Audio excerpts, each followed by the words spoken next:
You're at a party. The music's loud, the room's packed, but you're not listening to the music. You're not looking at the people. You're trying to figure out how to escape without anyone noticing. I get it. The thought of small talk feels like a nightmare. It's a performance you never signed up for, a verbal dance with no rhythm, no real connection. But what if I told you that the people who are best at small talk, the ones who seem effortlessly magnetic, they're not even trying to talk? What if I told you the secret to making deep connections isn't about what you say, but about what you notice?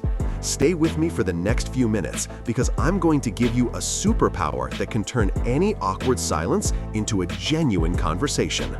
The lies we tell ourselves. We've all been sold a lie. The lie that you have to be witty. The lie that you need a script of clever questions.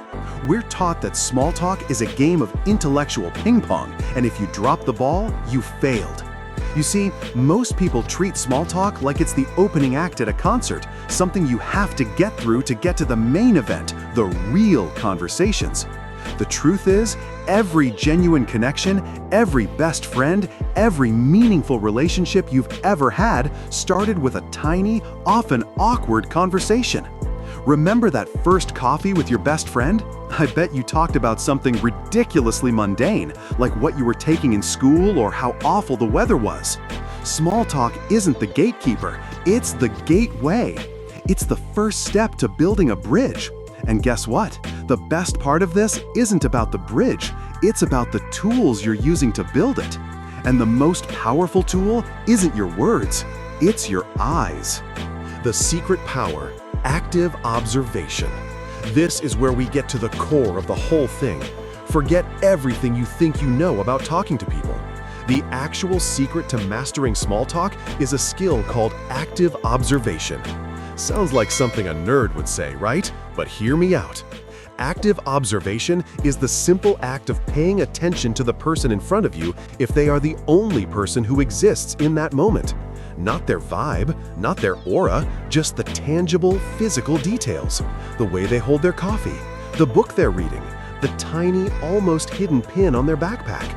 These aren't just random details, they are tiny clues, breadcrumbs that lead you to an authentic conversation.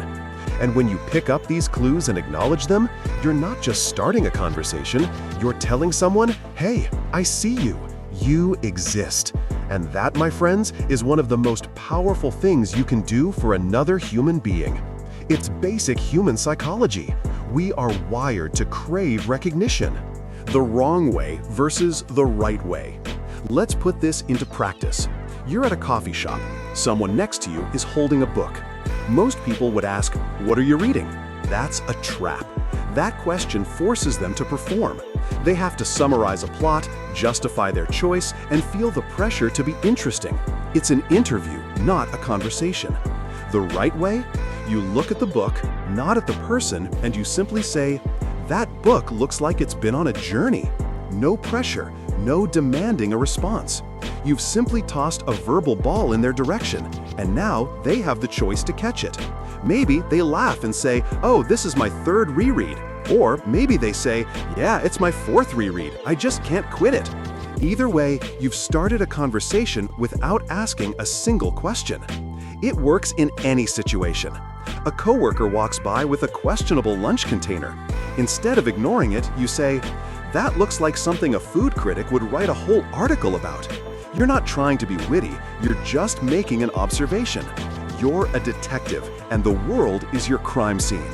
The 3 golden rules. So how do you actually do this? It's a 3-step process. First, you have to train yourself to notice details. This means putting your phone down. Take your headphones out.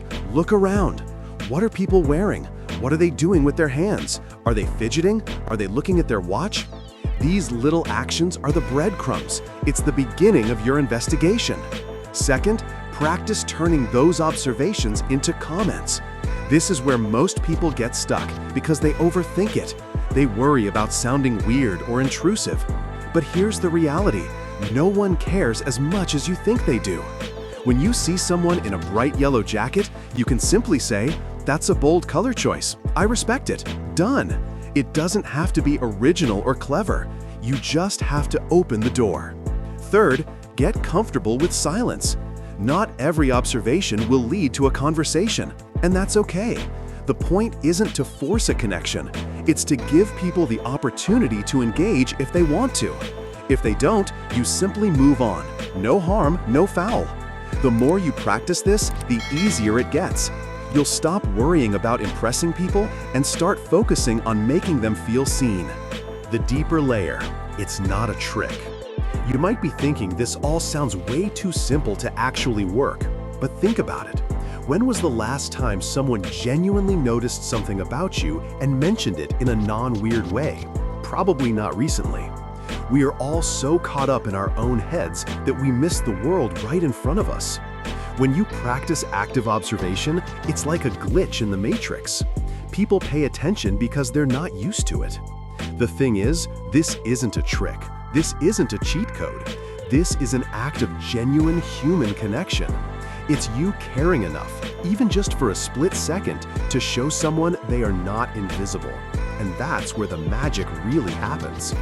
We think we're bad at small talk because we don't like shallow conversations. But small talk isn't shallow if you're actually paying attention. It's just the first layer. The more you practice, the more you'll realize that people are fascinating, even when they're talking about boring stuff. The challenge. So here's a challenge for you. The next time you're in line at a coffee shop or waiting for an elevator or sitting in a meeting, don't pull out your phone. Don't stare at the floor. Instead, look at the person in front of you. What are they wearing? What are they holding? How are they standing? Pick one thing. Make a simple, low-pressure observation and see what happens. Worst case, they don't respond and you go on with your life. Best case, you've just made a connection. And honestly, once you get good at it, it's kind of fun. You'll find yourself looking forward to these moments. This simple skill can change everything. It's not about being charming or witty, it's about being present. It's about standing on your own 2 feet, paying attention, and making people feel seen. If this video resonated with you, go ahead and hit that subscribe button because we're going to keep diving into the skills that make a real difference in your life. What's one thing you're going to actively observe today? Let me know in the comments below. And remember, the conversation starts not with a question, but with an observation. I'll see you in the next video.